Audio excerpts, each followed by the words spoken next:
চুলকানি নাড়াচাড়া দিলে আপনারা পড়ে যাবেন। আর যদি একবার পড়েন ওই সংবিধান বুড়িগঙ্গায় ফেলে দিব। একটা পরেই কালামানিক বিচারপতি উনি জামিনে মুক্তি পাচ্ছেন। আমি বলি বিএনপির ভাইদের আপনাদের লজ্জা লাগে না?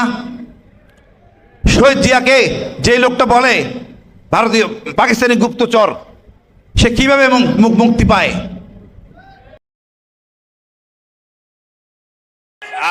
আপনারা মাননীয় সংসদ সদস্য আপনারা বসেন দয়া করে। মাননীয় স্পিকার বসেন দয়া করে, বসেন। মাননীয় স্বরাষ্ট্রমন্ত্রী আপনার বক্তব্য শেষ করুন। আমি আপনার প্রোটেকশন চাচ্ছি। আপনি বিরোধী দলীয় সদস্যদেরকে ফ্লোর দিবেন, অসুবিধা নাই, কিন্তু লেট মি স্পিক। আমরা যেন আগের কালচারে ফেরত না যাই। আপনি যদি আমাকে সময় না দেন তাহলে আমি বসে যাব, এটাই বিধি। আর যদি আমি আপনার বক্তব্য কন্টিনিউ করেন মাননীয় মন্ত্রী। আমি তো ফর্মুলেট করতেছি মাননীয় স্পিকার।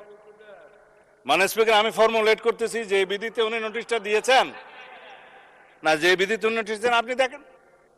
আপনার সামনে তো কিতাব আছে, রুলস আছে, পার্লামেন্টের অফিসার্সরা আছে, সবাইকে দেখেন। আপনি যদি এই বিধিতে 62-তে এই নোটিশটা গ্রহণ করেন তাহলে আপনাকে সংশোধিত আকারে গ্রহণ করতে হবে।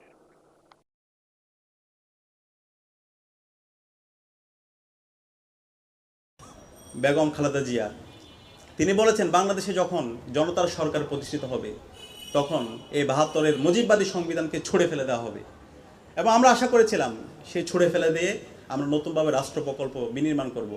এবং সে সংস্কারের জন্য আপনারাও কথা বলেছেন, আপনাদের রাষ্ট্র সংস্কারের জন্য 31 দফা দিয়েছেন। সে 31 দফায় আপনারা প্রথম দফায় বলেছেন আপনারা সংবিধান সংস্কার কমিশন গঠন করবেন। কিন্তু আজকে নির্বাচিত 2/3 মেজরিটি পাওয়ার পরে আজকে আপনাদের কথার সুর, আপনাদের গলার সুর পরিবর্তন হয়ে। সালাউদ্দিন ভাইয়ের সাথে কথা হলো। সালাউদ্দিন ভাইকে বললাম শহীদ ওসমান হাদিবের যে বিচার, এটা নিয়ে দ্রুত উদ্যোগ নেওয়ার জন্য। তো উনি বললো প্রসিডিউরাল জায়গায় এটা আর একটু সময় লাগবে। তো আমরা বললাম মানুষ তো মাঠে নামতে চায়, এবং মাঠে নামলে তো হসপিটালে আবার নিয়ে যাবেন আপনি। তো উনি বললেন কোনো মব করা যাবে না। আমি বললাম তো বাংলাদেশ ব্যাংকের সামনে যেটা হয়েছে এটা কি হয়েছে? বললো এটা গভর্নর জানে, এটা আমি জানি না। শোনেন, সরকার স্বীকার করে না যে সরকারের অভাব আছে, স্বীকার করে। সরকার সংসদে বলে কি যে আমাদের তেল আছে। ওদিকে আমি জিজ্ঞাসছিলাম না যে আপনি স্বীকার করেন সমস্যা আছে কি আছে না, বললাম না সংসদে। নাম কি আপনার? আচ্ছা আচ্ছা, এখন সরকার যেহেতু স্বীকার করে না, কিন্তু সারাদিন কারেন্ট থাকে না, এই কারণে এটা মোমবাতি করে দিন।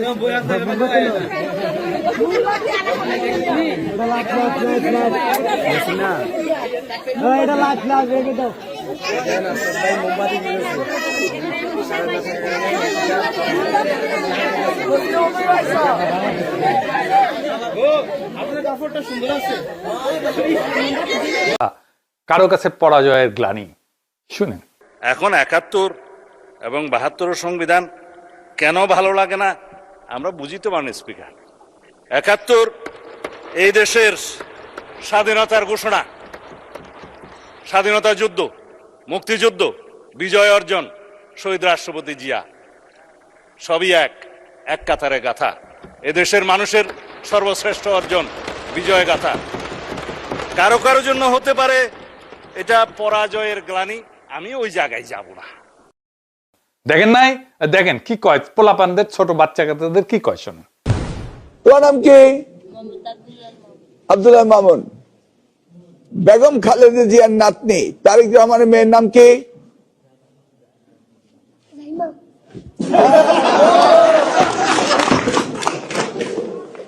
লিখলি জায়মা রহমান। ওকে, তোমরা রাজনীতি করবা জায়মা রহমানের সাথে, তাই না? তোমরা কার সাথে রাজনীতি করবা? জায়মা রহমানের সাথে, নাকি? তুমি কার সাথে রাজনীতি করবা বলো? জায়মা রহমানের সাথে, নাকি? ওকে, দেখিস আমরা কল্পনাও করতে পারি নাই একটা নির্বাচনের পরে কার্টুন শেয়ার দেওয়ার জন্য আসান ইনামকে গ্রেফতার করা হবে। মাননীয় স্পিকার, আমরা হাসিনার আমলে দেখেছি কটূক্তি করার জন্য গ্রেফতার করা হয়। কার্টুন শেয়ার করার কারণে আমাদের চিফ হুইপ মহোদয় আমাদেরকে ইনভাইট করেছিলেন এই সংসদে, যে উনি বলেছিলেন তিমির এবং হাঙ্গর, এটা স্যাটায়ার করে বলেছিলেন, এটা আমরাও বুঝেছি, এটা উনিও বুঝেছেন।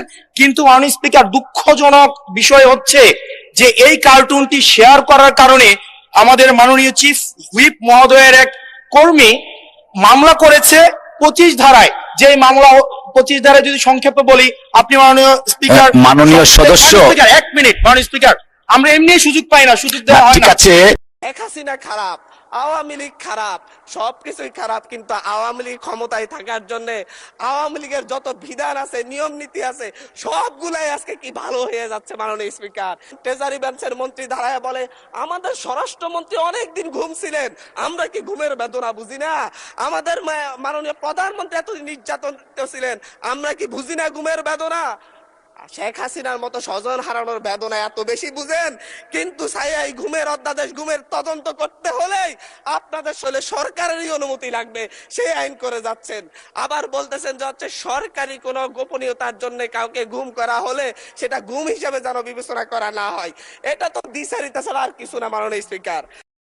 যে শিক্ষামন্ত্রী আছে ভাই, উনি একেবারে জোকার। আপনার কাছে আমি রিকোয়েস্ট করবো যে ভিডিওটা দিয়েন, ওনাকে যেন জোকার বলছি ভাই, ভাই তাকে পরোয়া করি না, নকল আনি নাই ভাই, কখনো নকল করি নাই, আর এবার করার মনে করতেছি না।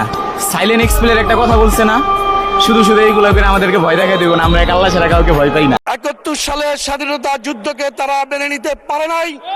যারা 71 সালের স্বাধীনতাকে মেনে নিতে পারে না, তারা বাংলাদেশের উন্নয়ন চাইতে পারে না। এখানে যে অসংসদীয় ভাষা ব্যবহার করা হয়েছে, এটা এক্সপান্ড করা হোক।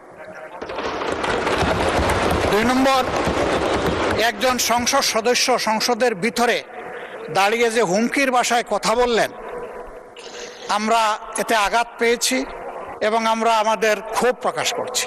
মহামান্য রাষ্ট্রপতিকে ধন্যবাদ জানাতে চাই এই জন্যই যে তিনি ফ্যাসিস্টের সৃষ্ট নির্বাচিত প্রেসিডেন্ট হয়েও তিনি ফ্যাসিস্টকে ফ্যাসিস্ট হিসাবে স্বীকৃতি দিয়েছেন, ঘোষণা করেছেন জুলাই আন্দোলনের সকলের সাথে। আমরা যারা জুলাইকে সমর্থন করি, তিনিও সমর্থন করেছেন। এখানে লক্ষণীয় বিষয় হলো তিনি কিন্তু বুঝলাম না ভাই, সরকার আসার পরে কেন এরকম হয়? আমাদের পাম্প থেকে তেল থাকে না, খাম্পা থেকে কারেন্ট থাকে না, এখন জায়গায় জায়গায় পাম্প আছে কিন্তু তেল নাই। মানে আমি বলবো যে যখন বিএনপি সরকার ক্ষমতায় ছিল, এর আগেও 17 বছর আগেও, তখনও এরকম জায়গায় জায়গায় খাম্বা ছিল কিন্তু কারেন্ট ছিল না। আর গ্রাম অঞ্চলে তো মনে হয় একদম নাই বলা যায়, কেন আসে যায় গ্রাম অঞ্চলে তো নাই বলা যায়। মনে করলাম মিলন সাহেব আসবে, কিন্তু সে আসেনি। হেলিকপ্টার বয় আমি ওয়াশরুমে যাই না এবার। এই কেমন আছো? ভালো তো? এবছর নকল চলবে না, নকল চলবে না। এই তোমরা কেমন আছো? পড়ালেখা করতেছো? শিক্ষাকেন্দ্রের উপর দেখতে হেলিকপ্টার গেছিল, শব্দ শুনছিলাম না লাস্ট 5 মিনিট আগে? ওখান থেকে সব আকাশের দিকে তাকাইতেছে, শিক্ষামন্ত্রী আসছে নাকি? মনে করলাম মিলন সাহেব আসবে, কিন্তু সে আসেনি। হেলিকপ্টার বয় আমি ওয়াশরুমে যাই না এবার। এই কেমন আছো? ভালো তো? এবছর নকল চলবে না, নকল চলবে না। এই তোমরা কেমন আছো? পড়ালেখা করতেছো? কি তারা ইউনিফর্ম পরেও তাদের শিক্ষক বা তাদের মন্ত্রীদের বিরুদ্ধে যে কোনো ধরনের বাজে উক্তি করতে তারা দেরি করে না। প্রশ্ন কি বলি, নকল আর হবে না, কিন্তু প্রশ্নবাজ হবে।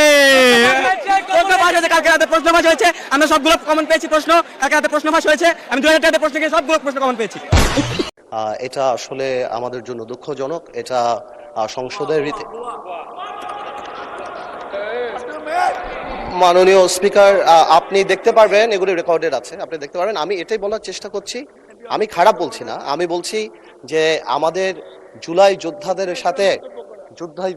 সাথে ডিল করার জন্য আরো অনেক ধৈর্যের পরিচয় দিতে হবে। আমরা আর কিছুই বলি নাই, আমি আপনাকে খারাপ কিছু বলছি। আমি বলছি যে ওনারা যেহেতু আহত, ওনারা